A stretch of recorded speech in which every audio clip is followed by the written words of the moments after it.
Shalom bagi kita semua. Masih semangat mendengar firman Tuhan, amin. Haleluya, kita masih bersyukur kepada Bapak Yahweh lagi dan lagi bahwa kita masih bisa berkumpul di tempat ini, kita masih bisa memuji Dia, memuliakan Dia, menyembah Dia. Dari dulu sampai sekarang kita harus tetap menyembah Dia karena Dia adalah Yahweh kita yang agung, Yahweh kita yang luar biasa. Pada hari ini saudara-saudara yang saya kasih dalam nama Yesus Masiah, tema yang saya bawakan adalah robohnya benteng Yeriko, ya, robohnya benteng Yeriko yang terdapat di dalam Yosua 5 ayat yang ke-13 sampai Yosua 6 ayat yang ke-5. Jadi di sini mengenai tentang tembok Yeriko yang jatuh, ya. Tetapi sebelumnya ini saya akan menjelaskan sejarahnya bahwa Yosua ini adalah utusan Yahweh ya, setelah Musa, ya. Jadi setelah Musa meninggal, sebelumnya Musa menadakan tangannya kepada Yosua, memberkati dia, dan lalu Yosua lah yang menggantikan Musa untuk pergi ke merebut tanah Kanan atau tanah yang dijanjikan Yahweh untuk bangsa Israel. Dan di situ Yosua itu dipercaya Bapak Yahweh untuk memimpin bangsa itu. Yosua dipercaya Bapak Yahweh untuk menuntun bangsa itu untuk merebut tanah yang dijanjikan Bapak Yahweh. Dan pada saat sudah Yosua yang memimpin, di situ Yosua mengirim pengintai-pengintai datang ke Yeriko untuk mengetahui bagaimana situasi di sana, bagaimana keadaan di sana, pokoknya info-info yang berarti buat bangsa Israel untuk mengalahkan mereka, kan. Nah, setelah itu mereka pergi melewati sungai Yordan, dan di situ Bapak Yahweh menyatakan mujizatnya sekali lagi di situ. Sebelumnya kan kita tahu bahwa Musa itu Bapak Yahweh membelah laut Teberau yang sangat besar, kan. Dan di sini Bapak Yahweh menyatakan lagi kuasanya, yaitu menahan aliran sungai Yordan, ya. Jadi di situ sungai itu seperti tertampung gitu, seperti bendungan, lalu mereka jalan lewat situ, melewati sungai itu. Jadi di situ ada imam-imam yang membawa tabut perjanjian melewati sungai itu, dan ketika kakinya diletakkan di sungai itu, airnya sudah mulai stop, berhenti, dan bangsa Israel pun melewati tempat itu, melewati sungai itu. Dan pada saat itu juga mereka melakukan ada yang namanya penyunatan, ya. Kenapa penyunatan lagi? Kenapa? Karena sebelumnya itu kan bangsa Israel kan ketika dibimbing oleh Musa, bangsa Israel itu kelilingnya tidak langsung sampai ke tanah Kanaan pada waktu itu juga, tetapi mereka dibuat keliling oleh Bapak Yahweh. Kenapa? Karena mereka tidak taat kepada Bapak Yahweh, karena mereka masih bebal. Nah, dan di sini kita melihat bahwa walaupun mereka sudah melihat kuasa Bapak Yahweh yang sungguh luar biasa dalam kehidupan mereka, mereka sudah diberikan makanan di padang gurun itu, mana setiap hari, ya kan. Mereka dikasih ketika siang tiang awan dan malam tiang api. Itu sungguh luar biasa, ya, semua yang dilakukan Bapak Yahweh. Tetapi mereka tetap degil, ya, tetap bebal. Oleh karena itu Bapak Yahweh marah, lalu yang boleh masuk ke tanah perjanjian adalah cucu-cucunya, ya. Ya, di sini kita tahu setelah mereka sampai di Yeriko, di Gilgal, itu sudah berdekatan dengan Yeriko, disitulah mana itu berhenti dan mereka mulai memakan hasil dari negeri itu, yaitu roti tidak beragi, benih gandum, ya. Jadi di situ mana sudah berhenti dan mereka menikmati hasil yang telah ada di tanah Kanan atau di tanah perjanjian itu. Nah, saudara-saudara, mari kita melihat bagaimana cara Yosua untuk mengalahkan kota Yeriko ini. Bagaimana caranya untuk menembus pertahanan Yeriko ini, ya. Mari kita membaca kitab kita yang terdapat di dalam Yosua 5 ayatnya yang ke-13 sampai yang ke-15. Yosua pasal yang ke-5 ayat 13 sampai yang ke-15. Kita akan membacanya secara bergantian. Saya ayat yang ganjil, saudara yang genap, dan ayat yang terakhir kita akan baca bersama-sama. Sudah dapat amin? Panglima bala tentara Yahweh, ketika Yosua dekat Yeriko, ia melayangkan pandangnya dilihatnya seorang laki-laki berdiri di depannya dengan pedang terhunus di tangannya. Yosua mendekatinya dan bertanya kepadanya, "Kawankah engkau atau lawan?"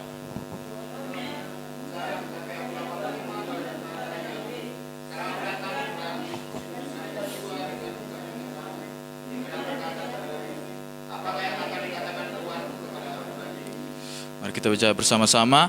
Dan panglima bala tentara Yahweh itu berkata kepada Yosua, "Tanggalkanlah kasutmu dari kakimu, sebab tempat engkau berdiri itu kudus." Dan Yosua berbuat demikian. Ya, saudara-saudara, di sini kita lihat ketika Yosua mereka sudah melewati Sungai Yordan itu, dan pada saat mereka sudah melewati Sungai Yordan itu, tersebar ya kabar kepada raja-raja di sekitar sana bahwa mereka melewati Sungai Yordan dengan cara Tuhan menghentikan aliran air itu dan mereka melewatinya dengan tanah yang kering ya, tidak basah sama sekali. Dan mulai dari situ raja-raja di sekitar sana mulai takut dan mereka putus asa bagaimana cara mengalahkan bangsa Israel.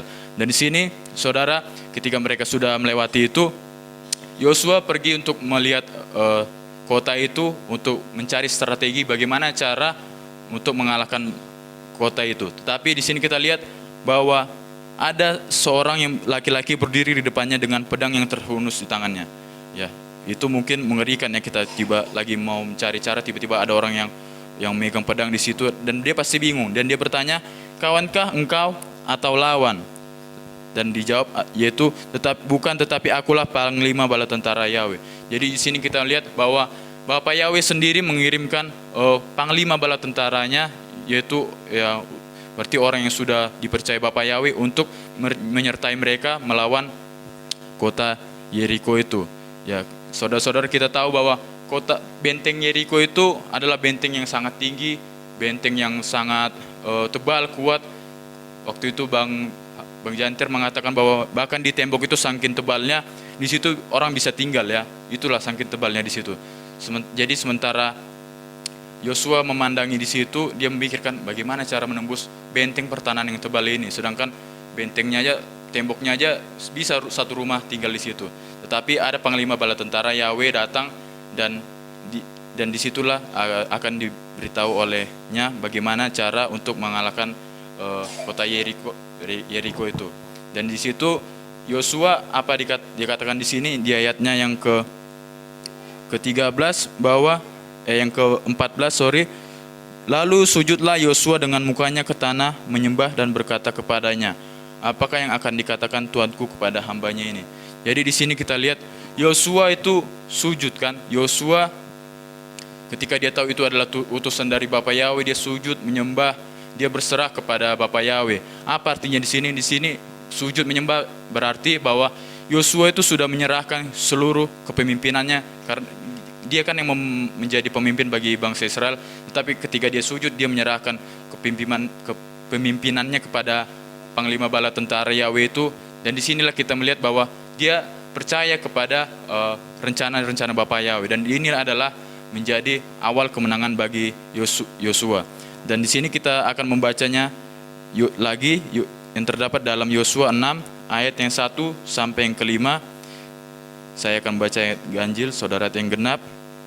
Dan yang terakhir kita akan bacanya bersama-sama. Dalam pada itu Yeriko telah menutup pintu gerbangnya telah tertutup kota itu karena orang Israel. Tidak ada orang keluar atau masuk.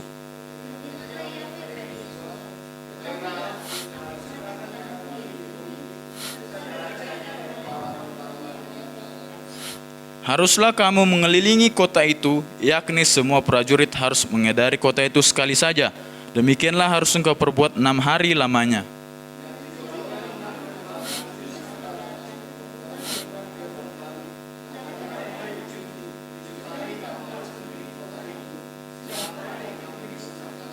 Sama-sama kita akan bacanya.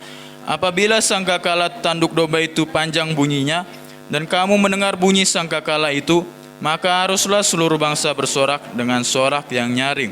Maka tembok kota itu akan runtuh, lalu bangsa itu harus memanjatnya masing-masing langsung ke depan. Amin. Jadi di sini kita melihat bahwa Tuhan memberikan perintah kepada Yosua.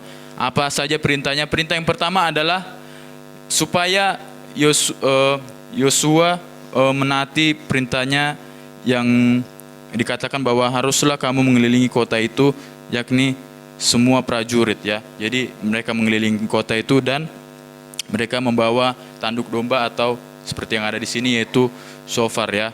Jadi di sini kita melihat bahwa perintah-perintah Bapa Yahweh itu mungkin ini adalah perintah yang agak aneh ya bagi mereka. Bagaimana bisa kami cuma mengelilingi kota itu tetapi kami bisa mengalahkannya, dan dikatakan bahwa nanti semuanya akan diberikan kepadanya kan. Aku akan serahkan ke tangan Yeriko ini beserta rajanya dan pahlawan-pahlawannya. Ya di sini mungkin perintahnya nampak aneh kan, karena disuruh hanya hari pertama mengelilingi sekali, hari kedua sampai ke-6, dan hari yang ke-7 mengelilingi 7 kali. Di sini mungkin bagi orang yang tidak percaya pada Tuhan, mungkin di sini mereka sudah bingung, apa maksudnya ini kan? Kok begini caranya? Tetapi Yosua tahu bahwa Elohim sangat mengasihinya dan tidak mungkin memerintahkan hal-hal yang aneh dalam hal-hal yang mencelakakannya ya kan. Maka dari itu dia di sini taat kepada perintah-perintahnya dan dia melakukan semuanya itu. Ya, saudara-saudara, mungkin di setiap kita ada memiliki benteng Yeriko kita sendiri, mungkin beberapa permasalahan dalam kehidupan kita, mungkin ada masalah pribadi, masalah keluarga, masalah apapun itu, tetapi kita pasti masing-masing mempunyai cara untuk merobohkannya. Nah, contohnya saya dulu permasalahan saya itu saya susah bangun kan, jadi saya cobalah pakai alarm, saya coba cara saya sendiri kan pakai alarm, tetapi tidak mempan juga kan. Lalu bagaimana caranya? Ya saya ujung-ujungnya meminta pertolongan Tuhan juga kan. Tuhan, tolong saya agar supaya saya cepat bangun. Mulai dari situ saya sudah mulai cepat bangun, sudah bisa menyembah Bapa Yahweh pagi-pagi dan tidak telat-telat lagi bangunnya. Nah, dan di situ kita banyak mungkin permasalahan dalam kehidupan kita apapun itu, dan bagaimana cara-caranya? Mungkin cara-cara yang kita punya itu adalah banyak ya. Pertama cara-cara manusiawi, cara kekuatan kita sendiri, cara ya apa yang kita bisa lakukan kan. Tetapi ada cara Tuhan yang diperintahkan kepada kita, seperti yang dikatakan di sini bahwa bagaimana cara-cara yang benar untuk menghadapi permasalahan-permasalahan itu. Yang pertama adalah sujud menyembah, yaitu menyerahkan seluruh hidup kita kepada Bapa Yahweh.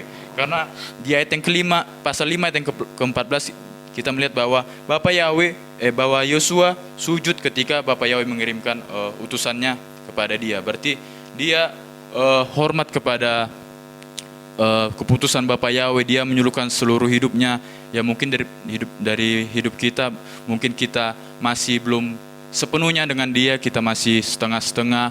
Oleh karena itu saudara-saudara, marilah kita sepenuhnya bersekutu dengan dia. Kita tidak setengah-setengah, tetapi kita full bersama dengan dia. Apapun yang kita hadapi harus kita libatkan Bapa Yahweh karena dia adalah Tuhan kita. Dan kedua adalah tanggalkan kasut, yaitu mengakui dan meninggikan dia. Jadi di sini dikatakan di pasal 5 ayat yang ke-15, yaitu tanggalkanlah kasutmu dari kakimu sebab tempat engkau berdiri itu kudus, dan Yosua berbuat demikian.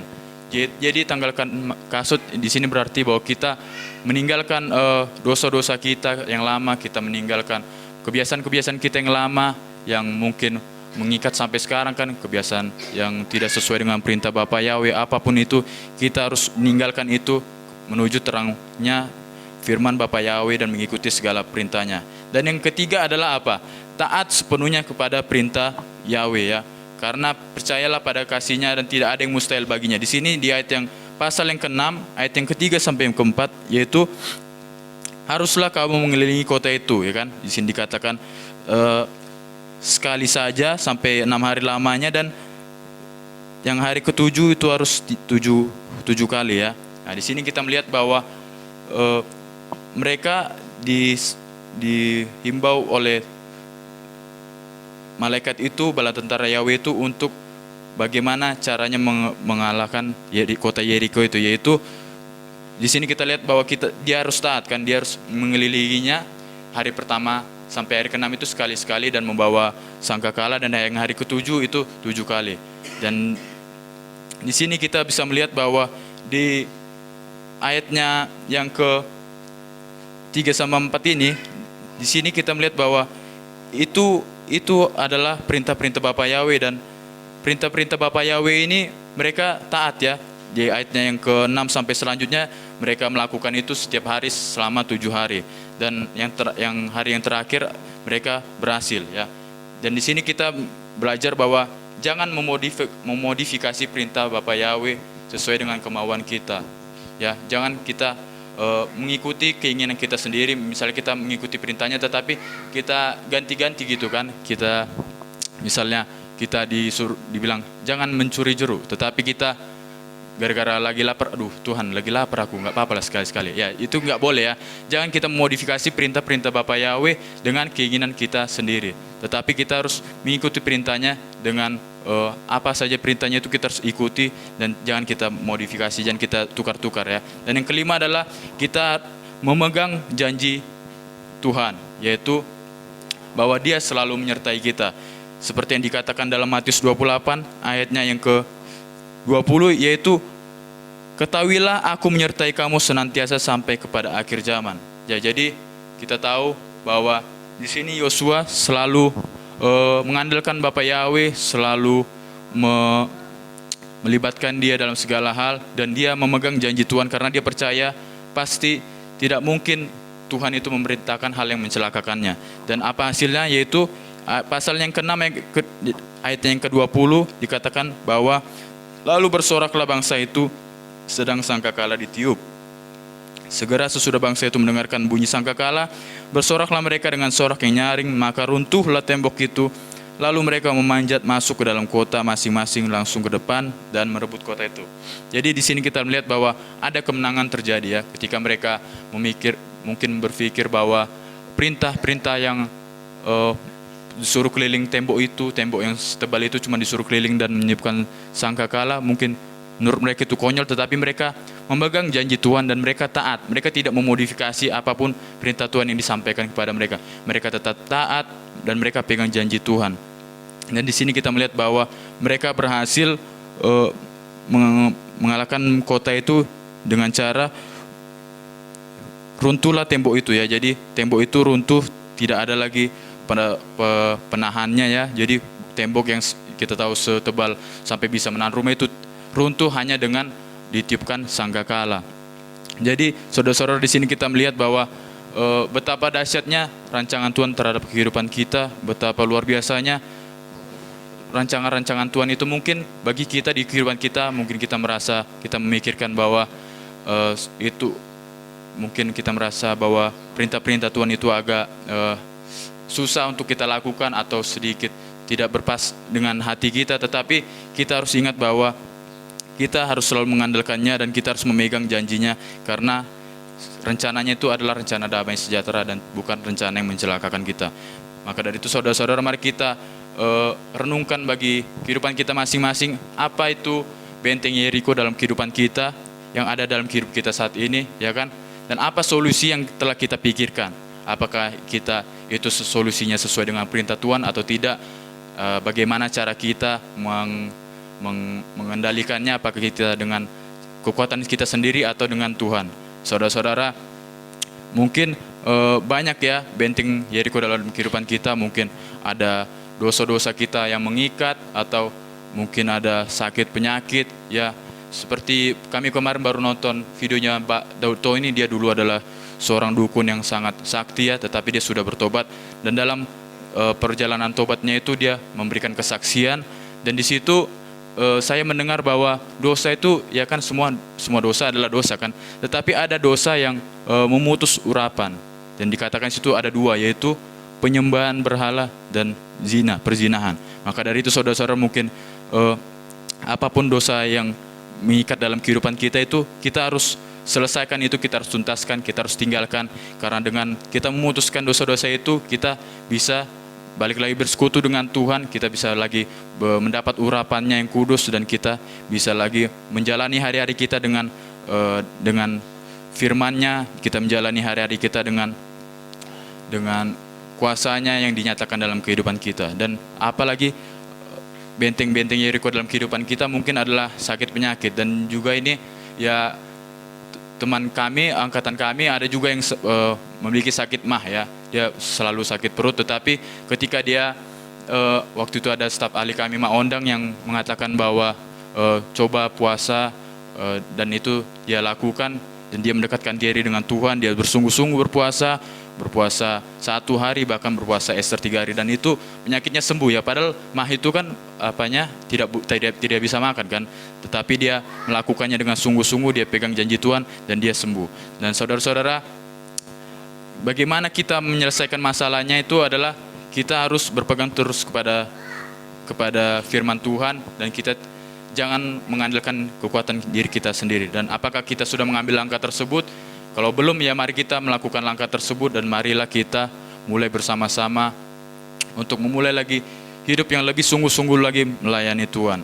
Dan saudara-saudara, kesimpulan yang saya buat dari siang hari ini yaitu berdoalah dan ketahuilah ketika masalah menghampiri kehidupan kita, Elohim itu pasti bekerja dalam kehidupan kita. Dia pasti memberikan jalan keluar, dia pasti memberikan semua, apapun masalah itu dia pasti memberikan jalan keluarnya ya. Jadi kita tidak boleh down, tidak boleh putus asa, karena di permasalahan itu pasti kita akan diberikan kemenangan daripada Bapa Yahweh.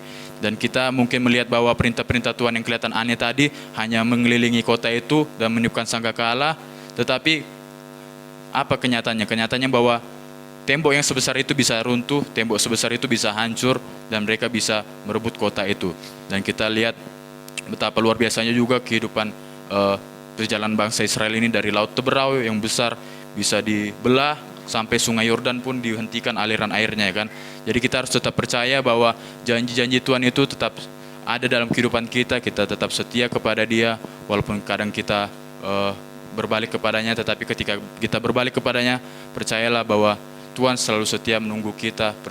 Tuhan selalu setia menunggu kita dalam pergumulan kita. Dia menunggu kita agar kita kembali kepadanya. Demikianlah firman Bapa Yahweh dalam hari ini. Saya serahkan pada hambanya.